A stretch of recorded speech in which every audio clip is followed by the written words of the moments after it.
Hello বন্ধুরা, আসসালামু আলাইকুম। আজ তৈরি করে দেখাবো এমন সফট নরম তুলতুলে কেক। এই কেকের রেসিপিটা শুরু থেকে শেষ পর্যন্ত দেখে যাবেন। যদি দেখে আপনাদের ভালো লেগে থাকে তো অবশ্যই আমাকে লাইক কমেন্ট করবেন এবং চ্যানেলটি সাবস্ক্রাইব করে পাশে থাকবেন। এবার চলে যাব মূল প্রসেসে।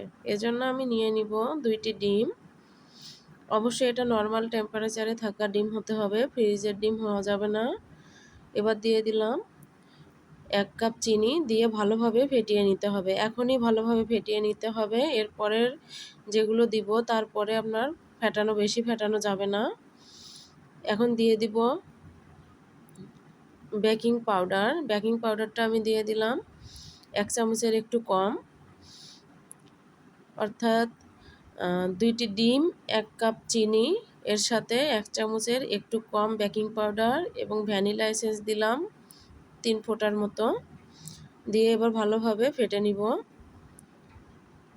নিয়ে এ পর্যায়ে দিয়ে দিব ময়দা।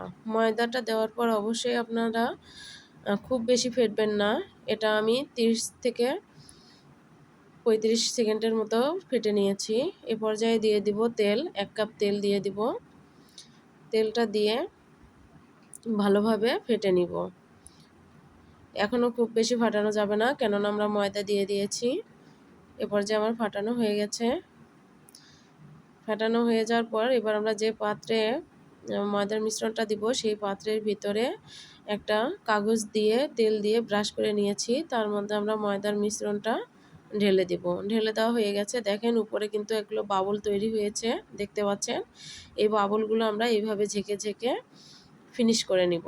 এবার বাবলগুলো ফিনিশ হয়ে গেছে। এখন আমরা রেখে দিব 20 মিনিটের মতো রেস্টে রেখে দেব। 20 মিনিট পর চলে এলাম। দেখেন এখন আমি চুলায় একটা প্যান বসিয়ে দিয়েছি, ভিতরে দিয়ে দিয়েছি কাগজ, তার উপর দিয়ে দিয়েছি একটা স্ট্যান্ড, তার উপরে আমরা কেকের বাটিটা বসিয়ে দিব।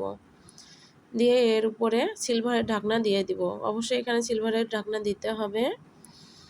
দেখেন কেকটা আমার হয়ে গেছে। আমার কেকটা তৈরি হতে মোট সময় লেগেছে 28 মিনিট।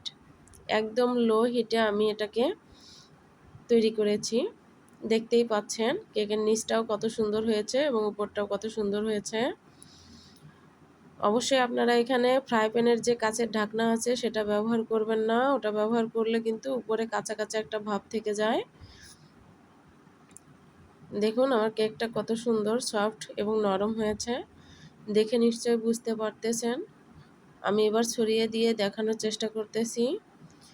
যদি আপনাদের কারো কিছু জানার থাকে তো অবশ্যই কমেন্ট করবেন, ইনশাল্লাহ বলে দিব।